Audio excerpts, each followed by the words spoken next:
Hello everyone, welcome to Shiva music academy official. तो आज का हमारा टॉपिक है स्टाफ नोटेशन। स्टाफ नोटेशन क्या होता है, किस तरीके से चीजें चलती हैं। चलिए, तो हमारा लेक्चर नंबर 1 है। तो हम लेक्चर नंबर 1 यानी कि इसके 3 से 4 लेक्चर करेंगे, फिर देखते हैं कितने में कंप्लीट होता है। पहला लेक्चर बहुत बेसिक रहेगा, समझते हैं स्टाफ नोटेशन। पहले भाषा को समझते हैं, क्या बोला है। Staff notation is a system used to write music in such a way that it can be read और प्लेड इजीली। हम इसको अच्छे से पढ़ सकते हैं, हम इसको अच्छे से बजा सकते हैं इंस्ट्रूमेंट। अब है क्या, कोर क्या है। कोर ये है कि जो म्यूजिक की, आज तक शायद आप लोगों ने नहीं देखा है, म्यूजिक की शीट होती है, उसमें कुछ लाइंस होती हैं, उसमें कुछ लाइंस होती हैं, उसमें ट्रेबल क्लेफ होता है। इस सिंबल को हम ट्रेबल क्लेफ बोलते हैं, ठीक है, इसको हम ट्रेबल क्लेफ बोलते हैं। एंड उसमें हम नोट्स को रिप्रेजेंट करते हैं। आपको अगर मैंने अपने मेरे पहले लेक्चर्स देखे हैं तो उसमें मैंने बोला ना, whole note, dotted half, half note, quarter note. मैंने क्वार्टर ऐसे लिखे हैं बट नोट पीछे से लगता है, जैसे इसमें लिखा होल नोट, इसमें मैं शायद लिखना भूल गया। तो अब ये नोट्स हम इसमें रिप्रेजेंट करते हैं, किस तरीके से करते हैं वो हम आज सीखेंगे। अब आप लोग को मैं एक बार फटाफट बता देता हूं। ये होल नोट है, ये डॉटेड हाफ है, ये हाफ है, ये क्वार्टर है, और भी होते हैं बट आज हम ये आसान आसान है इसमें। देखिए, पहले अपने पढ़ा है, मैं खाली बता देता हूं। होल नोट की वैल्यू क्या होती है, 4। डॉटेड हाफ की वैल्यू क्या होती है, 3। हाफ की वैल्यू क्या होती है, 2। क्वार्टर की वैल्यू क्या होती है, 1। ठीक है, बट आज हम ज्यादा क्वार्टर को यूज करेंगे, ठीक है। तो इतना आप लोग को समझ आ गया होगा। अब हम समझते हैं इसके बारे में थोड़ा और स्ट्रक्चर से। इसमें देखिए, टोटल नंबर ऑफ लाइंस होती हैं 5। टोटल नंबर ऑफ लाइंस होती हैं 5। टोटल नंबर ऑफ लाइंस होती हैं 5। 1 2 3 4 5। टोटल नंबर ऑफ स्पेसेस होते हैं 4। 1 2 3 4। एंड इनमें आते हैं हमारे नोट्स। कौन से नोट्स आते हैं, कहां पर आते हैं, कैसे आते हैं, अब समझेंगे। इतना क्लियर हो गया, इतना क्लियर हो गया। चलिए अब इसके बाद आगे बढ़ते हैं। चलिए अब आगे क्या करते हैं। तो मैंने क्या बोला, मैंने बोला इसमें, इस शीट टाइप ऑफ फॉर्म में जिसमें 5 लाइंस एंड 4 स्पेसेस हैं, क्या बोला, 5 लाइंस एंड 4 स्पेसेस हैं, इसमें क्या रिप्रेजेंट होता है, इसमें नोट्स रिप्रेजेंट होते हैं, ठीक है। अब नोट्स कौन कौन से नोट्स होते हैं, नोट्स तो वही है, नेचुरल, शार्प, फ्लैट, लेकिन इसके इंट्रोडक्शन में कौन से नोट्स होते हैं। इसमें होते हैं ऑन द लाइन नोट, एक होता है बिटवीन द लाइन नोट। अब on the line note, on the line note as the name suggest, on the line note यानी कि लाइन के ऊपर आएगा कोई भी note. And between the line note, line के बीच में आएगा।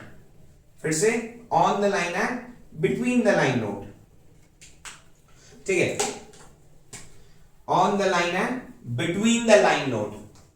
अब ऑन द लाइन कैसे, E G B D F। अब इसको वैसे तो ऐसे आपको लोग को धीरे धीरे याद हो जाएगा, लेकिन अभी स्टार्टिंग के लिए हमारे पास कुछ निमोनिक्स होते हैं। बट पहले बार फिर समझते हैं। ऑन द लाइन मतलब लाइन के ऊपर, बिटवीन द लाइन मतलब लाइंस के बीच में।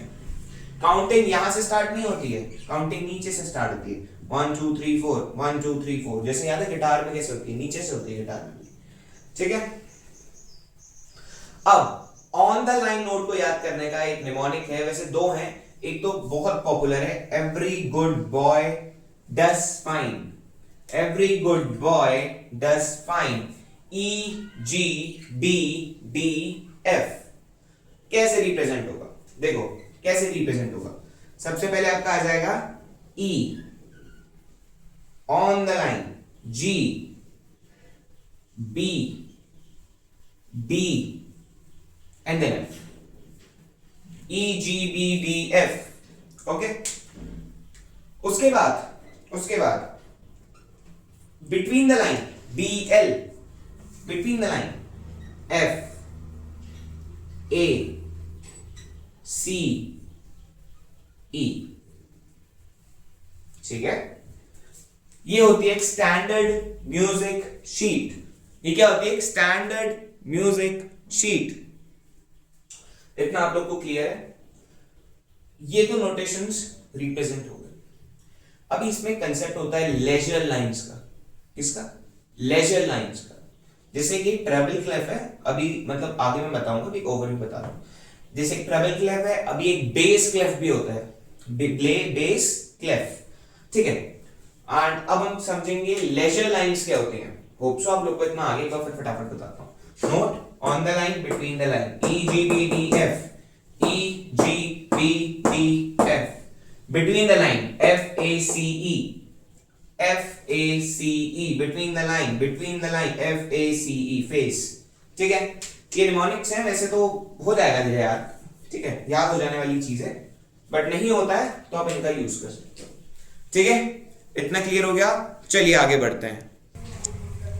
चलिए अब लेजर लाइन क्या होती है, ठीक है। देखो मैंने यहां पे एक लाइन बना दी, ये हटा दूं, ये 1 2 3 4 5 6 हटा देते हैं, इतना तो आप लोग को समझ आ गया, ठीक है। अब देखो लेजर लाइन का कंसेप्ट क्या होता है। लेजर लाइन का कंसेप्ट क्या होता है?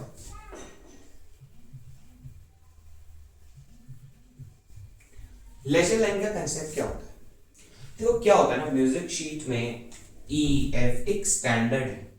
क्या पता आप लोग पियानो प्ले कर रहे हैं, गिटार प्ले कर रहे हैं, कुछ भी प्ले कर रहे हैं, पिच या फिर ऑक्टेव जब चेंज होता है, मैं अभी ऑक्टेव बोलूंगा, अगर हायर ऑक्टेव गया या लोअर ऑक्टेव गया तो नोट्स भी तो हायर एंड लोअर जाएंगे।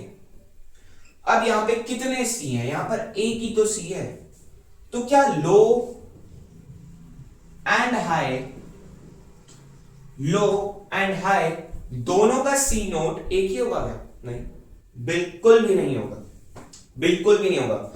क्या लो एंड हाई का सी एक ही होगा क्या? ना, बिल्कुल नहीं होगा। तो उसमें हम किसका यूज करते हैं? हम करते हैं लेजर लाइन का यूज। किसका यूज करते हैं? लेजर लाइन का यूज करते हैं, यानी कि इसको पिच या फिर उसके लिए एक्सटेंड करने के लिए। चलिए कैसे होगा? अगर हम यहां पर एक लाइन ड्रॉ कर दें, अब एक फ्लो नोटिस करना, E F G A B C D E F, एक फ्लो में तो है ही ऑलरेडी ना। तो यानी कि जी से पहले क्या आता है? एफ, एंड एफ से पहले क्या आता है? ई। तो वही तो फ्लो में चीज चल रही है ना, चीज तो वही फ्लो में चल रही है, बस हम समझ नहीं पाए थे। अब पैटर्न क्या समझ जाओगे ना, अब पैटर्न को कैच करो। ए से पहले जी आता है, तो ई से पहले क्या आता है? ई से पहले आता है डी। ई से पहले क्या आता है? डी। एंड डी से पहले क्या आता है? सी। बन गया ना? C D E F G A B C D E F. ऊपर भी लेजर लाइन आ सकती है। एफ के बाद क्या आता है? एफ के बाद क्या आता है? जी आता है। एफ के बाद क्या आता है? जी आता है। एंड फिर से जी के बाद क्या आता है? ए आता है। तो यानी कि हम रिप्रेजेंट तो कर सकते हैं ना उस चीज को, ठीक है, वो चीज हम रिप्रेजेंट कर सकते हैं लेजर लाइन की उससे। तो हमने क्या करा? हमने एक लेजर लाइन को ड्रॉ किया, हमने उस लेजर लाइन से एक कॉन्ट्रास्ट यानी कि एक स्लैंट पैटर्न पे एक पूरा हमने ऑक्टेव काइंड ऑफ बना दिया, यानी कि जिसमें सी है, डी है, ई है, एफ, यानी कि अगर सही शब्दों में कहूं तो एक सी मेजर स्केल डायटोनिक वाला। लेकिन गलत तरीका है। अगर अल्फाबेट ही लिखने होते तो मैं डायरेक्टली लिख लेता। अगर मैं इसको इस तरीके से रिप्रेजेंट करूं तो वो सही तरीका होगा ना। तो अब हम लोग बनाएंगे एक सी मेजर स्केल एंड फिर वीडियो को एंड करेंगे कि सी मेजर स्केल को आप म्यूजिक की शीट में कैसे ड्रॉ कर सकते हो।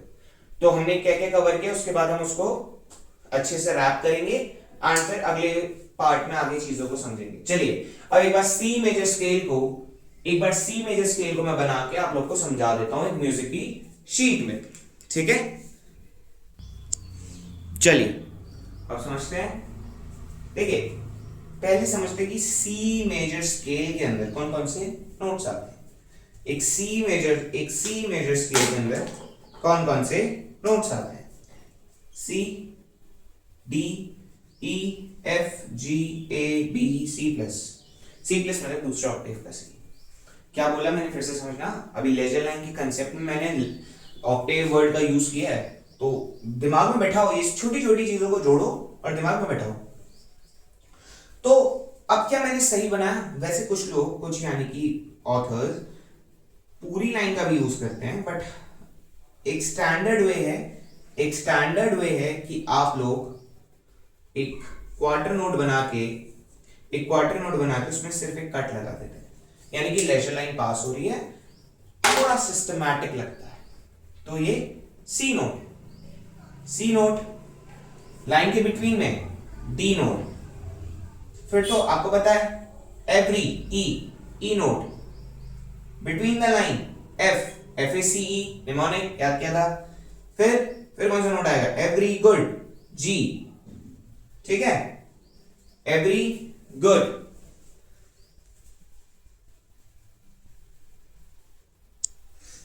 ठीक है, अब देखो वही सी डी ई एफ पे छोड़ा था हमने, हाँ जी पे छोड़ दिया था, जी, एंड उसके बाद जी के बाद क्या आता है? F A,